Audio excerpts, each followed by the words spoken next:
Alright guys, before I get anything started, make sure you guys hit that subscribe button and subscribe to my boy Millaboy Gaming for more gaming and live streaming. Okay, as the thumbnail reads, today we're going to talk about how Cicada fits into Nora's mysterious ass past, because it is quite mysterious. Okay, now as we all remember on Flash Season 5 Episode 12, the memorabilia episode was a pretty big one in my opinion, because it was just one of the most memorable episodes to me of this season, because we got a little bit more in depth about Nora's past and her memories. And in the Hall of Villains, we figure out that Cicada, after the Flash disappears in 2024, he's still out there murking motherfuckers. And they don't know why. So much so, literally, the announcer on the PA system of where Cicada is located in the Hall of Villains, they don't even think Cicada is an actual human being, but an immortal monster. Come to find out, actually, in Grace's brain and dream, in her comatose state, she actually envisioned herself as Cicada. So to me, that's a big red flag. And says, "Hey, look at me, guys. I'm Cicada when I get older. It's not Orland Dwyer. It's me, Grace." And we also find out that Grace's parents actually died by the hands of metahumans. That's how the car accident happened, which made Grace an orphan, which in case, made Orland Dwyer, her uncle, her caregiver and her guardian. Then also it comes to find out actually that I've noticed something too. The doctor that's taking care of Grace, Dr. Ambrose, has absolutely no conviction or any hesitant thought as to why her Grace's uncle is going to become a mass murderer. In fact, she actually encourages it, I believe. And we also learned that Grace has actually been listening and hearing everything that's been going on in Central City and the Flash, anything related to that. And that's a scary thing, because now, as we learned in that episode as well, she now has picked up the anti-meta-human rhetoric that even the Doctor Ambrose herself firmly stands on, and which is why she ends up actually hating Nora and turning on her so badly. And that actually kind of hurt my heart a little bit, because I'm like, damn, here I'm thinking this girl is actually going to be the innocent little girl that she is, but here come to find out she's actually being corrupted by her uncle and her damn doctor. Like I said, the doctor doesn't seem to be even really give a damn that, hey, one, there's a comatose patient right here that can hear you still, and two, she has no problem with her uncle being a mass murderer.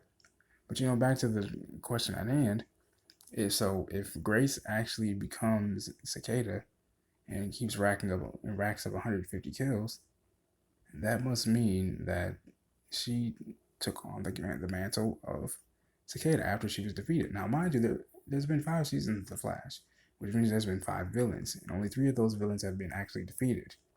Meaning that they just haven't been hauled off to Iron Heights and then that's the end of them. No, the Black Zoom got dealt with.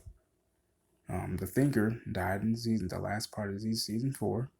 He disintegrated. And then Savitar was killed by Iris. So that means only 2 villains currently are still alive. The Reverse Flash, who's always going to be that Flash's arch nemesis, and then there's Cicada.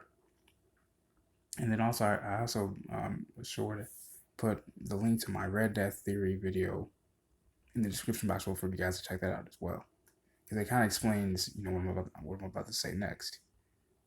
We also learn, and this is just a theory that I have, that I put in my Red Death video as well.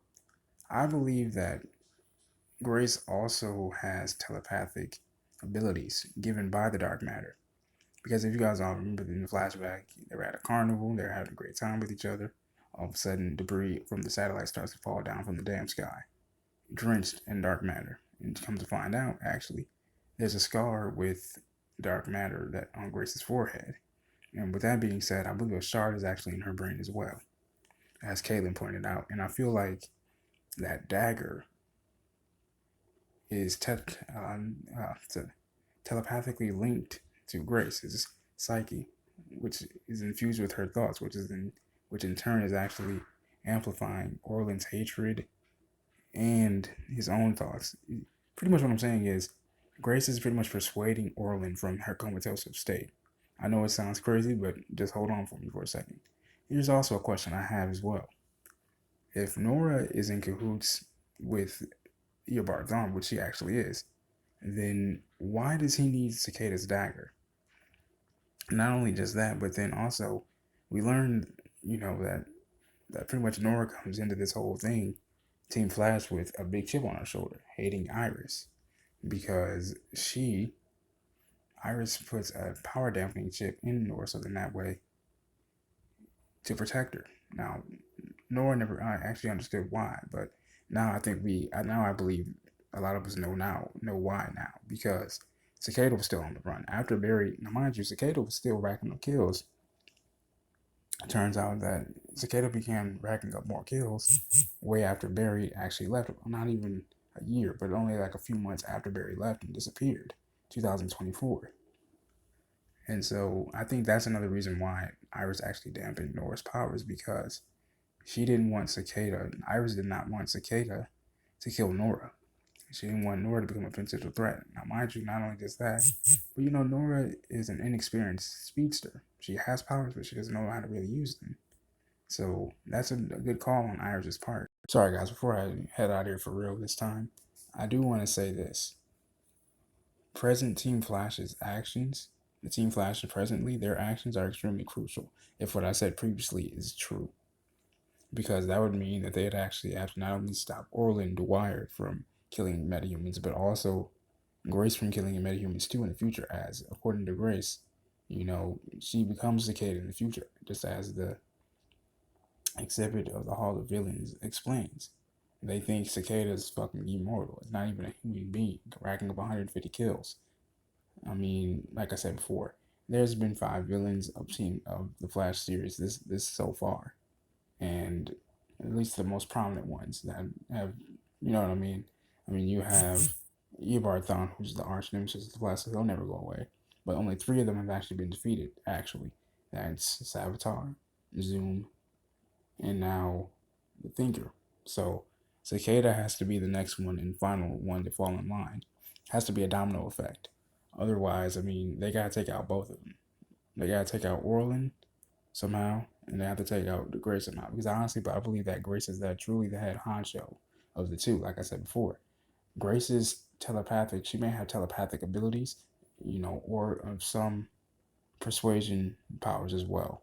Because it doesn't make any sense how a little girl like her can have a piece of saturated dark matter of satellite in her damn brain and not have some, pull over, the dagger itself or Cicada.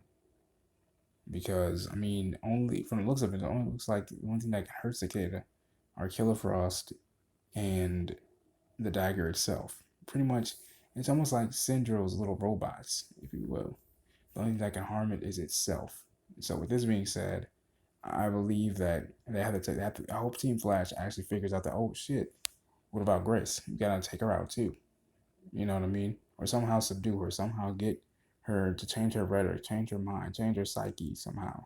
Because I'm pretty sure where the shard of metal is in Grace's brain, it doesn't shock me that she has, as well as being comatose and hearing everything. It doesn't shock me that she has this anti-metahuman rhetoric instilled in her already. Not to mention, as I mentioned before as well, Dr. Amber, as her doctor, had no problem with her uncle being a mass murderer, and also holding that firm anti-metahuman belief very strongly to the heart, and which is why in Grace's mind, she has no problem with trying to off Nora or any other metahuman. And like I said, we even see an older Grace donning the Cicada mantle. So Team Flash has to eradicate both of them if they want to really get rid of Cicada, which is why I said their moves now are extremely crucial. So we'll see what happens, man. I hope they really put 2 and 2 together pretty damn soon. Peace and love.